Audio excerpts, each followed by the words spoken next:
नमस्कार, मैं हूं राकेश कुमार यादव और आपका सत्य और झूठ में स्वागत है। आज भारत और पाकिस्तान के बीच जो इवेंट हुआ है वो 20 दिन पूरे हो चुके हैं और इस 20 दिन में ना जाने पाकिस्तान जो सपने कभी नहीं देखते थे वो सारे चीज़ उसे वास्तविक रूप में दिखाई दे दिए। जैसे कि हम सब जानते हैं कि 22 अप्रैल को हमारे जो पर्यटक थे, टूरिज्म थे, उनके साथ आतंकवादी ने एक घिनौना हरकत किया था जिसे हम असभ्य या हमारे सभ्य समाज में उसका कोई स्थान नहीं है। जो उन्होंने किया था उसमें 26 हमारे मासूमों का जान गए थे और उसी को ध्यान में रखकर हमारी सरकार ने ताबड़तोड़ डिसीजन लिया और पाकिस्तान को पूरी तरह से अलग थलग किया और जो मिलिट्री जो भी एक्शन करना था वो किया। तो इस 20 दिन में पाकिस्तान अगर पूरी ज़िंदगी का सीखना चाहे तो उसे सीखने के लिए, केस स्टडी के लिए बहुत कुछ पड़ा हुआ है। अगर वो इससे भी सीख ले तो उसके लिए जीवन में एक सरप्राइज कहें या उसे अवसर के लिए वो उसे हो सकता है। लेकिन पाकिस्तान अपने आदतों से बाज नहीं जाते हैं। वो कहा जाता है कि पाकिस्तान एक ऐसी है जैसे हम सब आपस में कहा करते हैं कि जो कुत्ते की दुम होती है वो ना तो अपना इज्जत ढक पाते हैं और ना वो सीधे होते हैं, उसी तरह पाकिस्तान पर ये फिट बैठता है। वो अपना घर, अपना देश बिल्कुल नहीं संभाल पा रहे हैं और ना वो कभी सीधे होंगे। तो बहरहाल मैं आगे की बात आपको बताना चाहूँगा। आज 12 मई है और आज 12 बजे तक में ये आशा लगाया जाता है, कयास लगाया जाता है कि जो पाकिस्तान का DGMO है वो भारत के DGMO के साथ बातें करेंगे और जो भी इस इवेंट को लेकर, इस युद्ध की रणनीति को लेकर बातें होंगे वो शेयर करेंगे। ऐसी बातें, ऐसी सूचनाएं इसलिए हुआ करता है कि आप सबको पता होगा कि दोनों देश ने 10 तारीख को पूरी तरह से युद्ध को विराम कर दिया था। वो थल, जल, वायु तीनों सेना को अपने अपने स्तर पर बंद कर दिया था, युद्ध को विराम घोषित कर दिया था। और इसको लेकर देश में ये लगाया जा रहा था कयास कि अमेरिका की दबाव में आके भारत ने युद्ध को विराम किया, जबकि ऐसा बिल्कुल कुछ नहीं है। हम सबको समझना होगा कि भारत नया भारत है। ये किसी की दबाव में आके कोई डिसीजन नहीं लेता है, ये किसी की दबाव में आके कुछ फेरबदल नहीं करते हैं। आज होगा हमको कि जब हम कारगिल की ऐसी घटना को आज से 20-25 साल पहले वेट किए थे तो हम किसी की दबाव में नहीं आए थे। पोखरण में परीक्षण किए थे हम परमाणु बम को, वहाँ भी अमेरिका हमें विश्व में अलग थलग करने के वो सारी कोशिशें करते थे, फिर भी हम दबाव में नहीं आए थे, हमने किया था। तो आज तो नया भारत है, आज विश्व हमें समझ रहा है, हमारी ताकत को पहचान रहा है। तो हम किसी के दबाव में आके और कोई भी देश इस चीज़ को सिरे से खारिज करेगा और भारत ऐसे देश के लिए ये कभी भी सॉवरेनिटी, संप्रभुता से समझौता नहीं किया जाएगा।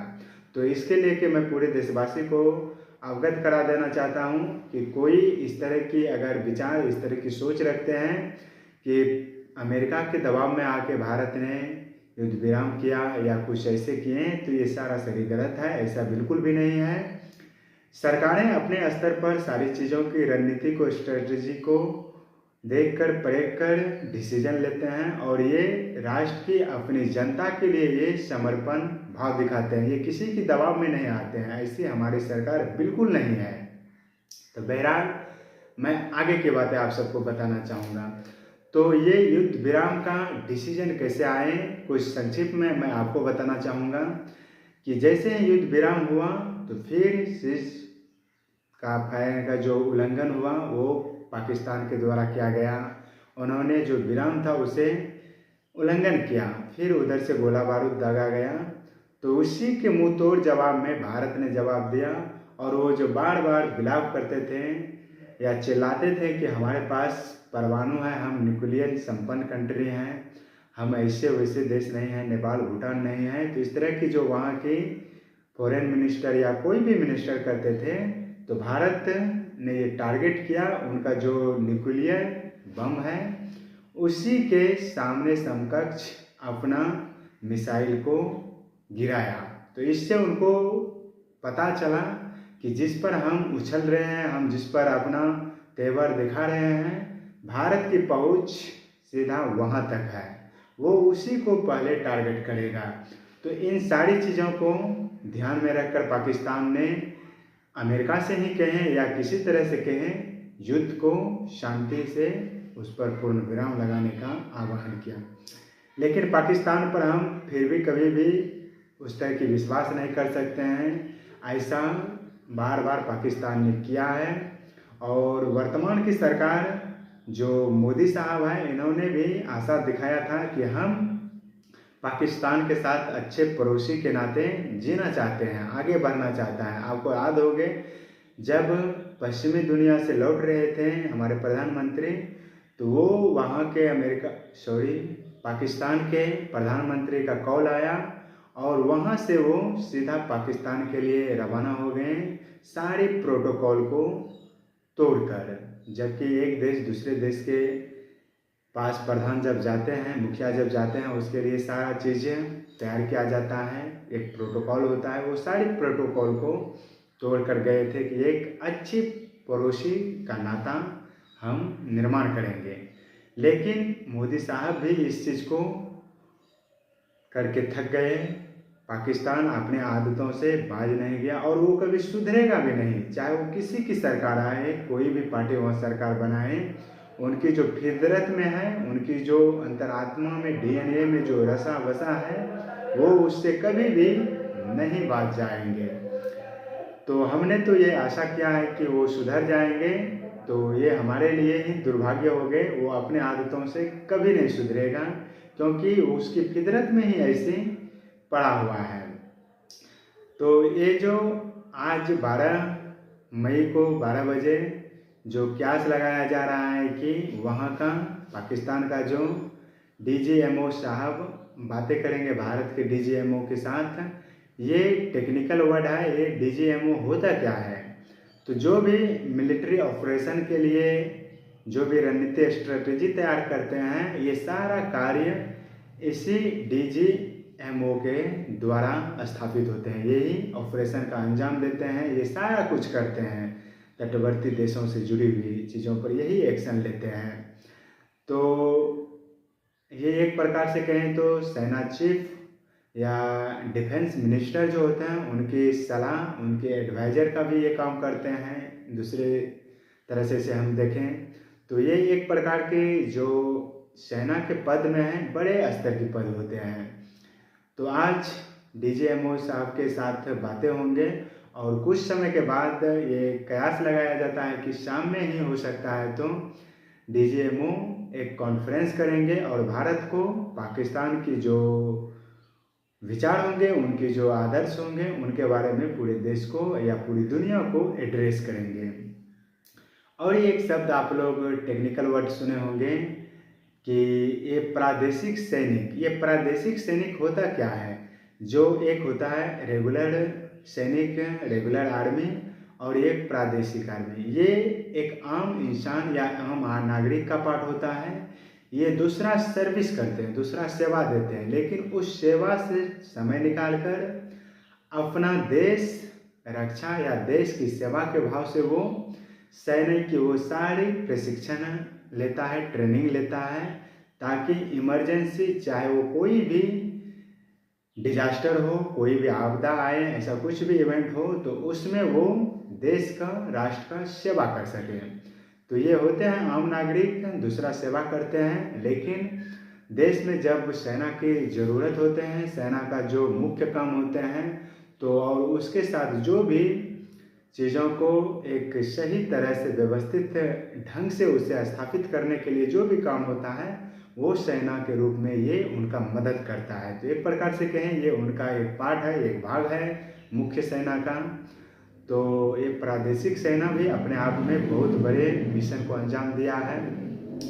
इनका एक प्रकार से कहें तो निर्माण जो हुआ था, ये सुभाष चंद्र बोस जब फर्स्ट वर्ल्ड वार का एंड हुआ था तो उसके बाद अंग्रेज भारत के ऊपर अपना कंट्रोल जमा रहे थे, तो उसी समय सुभाष चंद्र बोस भी इसमें इंक्लूड हुए थे प्रादेशिक सेना के निर्माण में।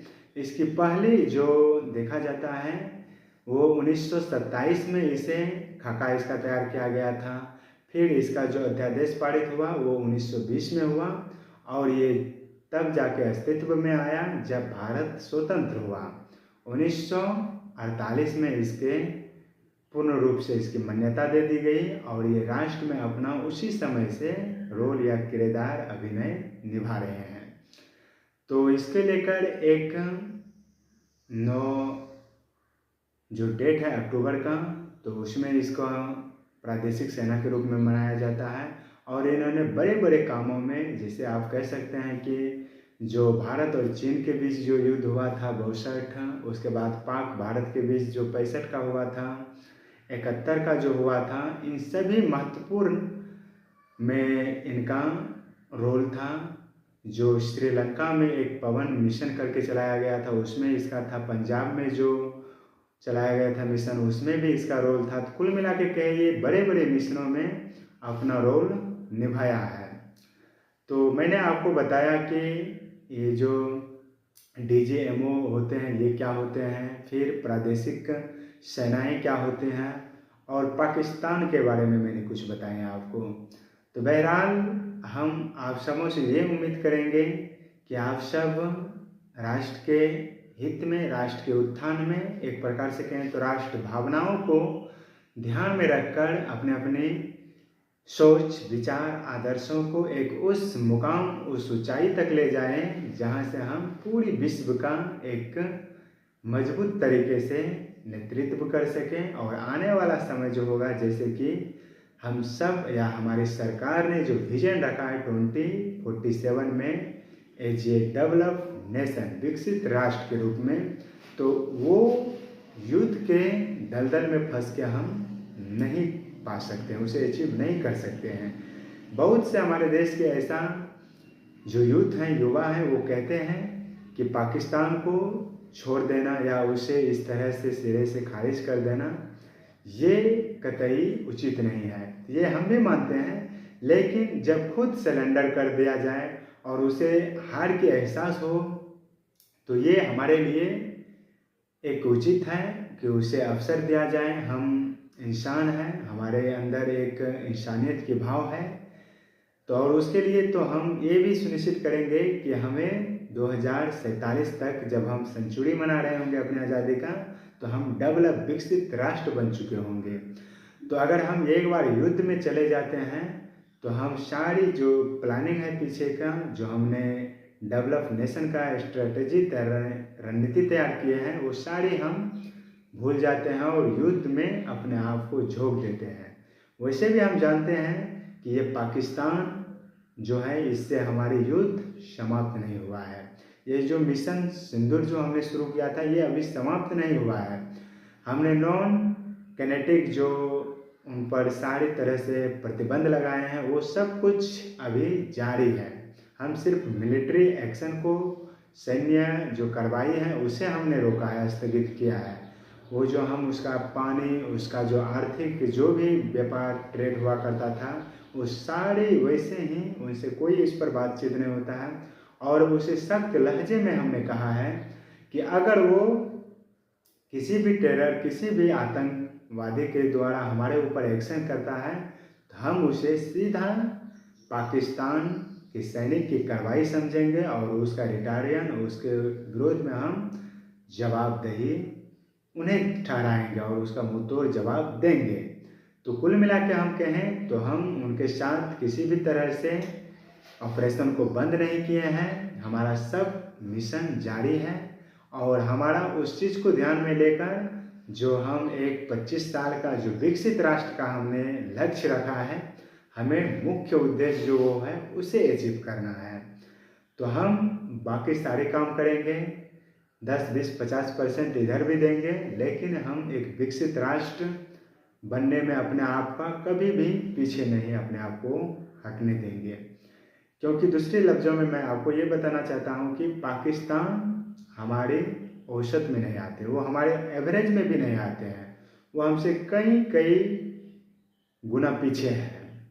तो उनकी तरह हम हरकतें, उनकी तरह हम चीज़ें करके, उनके अगर युद्ध होता है तो हमारी बहुत क्षति होते हैं। इस चीज़ को भी हमें समझना चाहिए और हमारी सरकार हर एक चीज़ को समझ रहे हैं। जब सरकार को लगेगी कि युद्ध का यही समय है, सही समय है, तो उस समय सरकारें युद्ध करेगी। हम सबसे नहीं भी कहेंगे हम सब, फिर भी सरकारें युद्ध करेगी। अगर हम लोग चिल्ला चिल्ला कर कहेंगे तो फिर भी, अगर हमारी नीति और नियति उस तरह का नहीं है तो हम युद्ध नहीं करेंगे। इससे हमारी अपने आप में है। तो बहरहाल हमें किसी भी प्रकार के सरकार या सेना के ऊपर संकोच नहीं करना है। हमें एक विकसित राष्ट्र, जो हमने सपना देखा है उसे साकार करना है, जो संकल्प लिए हैं उसे सिद्ध करना है। हमें लगातार एक्शन मूड में रहना है। हमें राष्ट्र के उत्थान में, देश के निर्माण में और विश्व गुरु का जो हमने सपना देखे थे और हमने जो पहले था जिसे हम छोड़ दिए हैं, उसे दोबारा अचीव करेंगे और उससे हो सका तो हम अखंड भारत का भी निर्माण कर सकते हैं। तो इन सारी चीज़ों को ध्यान में रखकर मजबूती से, तटस्थ, कटिबद्ध और एक भारतीय नागरिक के नाते हम अपने कदम आगे बढ़ाते जाते हैं। तो इसके लिए मैं आशा करता हूँ कि आप सब मेरी बातों को समझेंगे और राष्ट्र के निर्माण में अपना एक एक जो कीमती समय है इसे ऐड करेंगे, जोड़ेंगे। तो तब तक के लिए धन्यवाद, नमस्कार। देखते हैं कि आज पाकिस्तान से क्या खबर आते हैं, उसके बाद फिर मैं आपसे मिलेंगे और इन सारी चीज़ों के बारे में मैं आपको सरल, सहज, सुलभ्य, आसान तरीके से विश्लेषण करके बताऊंगा। तब तक के लिए धन्यवाद, नमस्कार। आप अपना हेल्थ और अपना शरीर पर ध्यान दीजिए।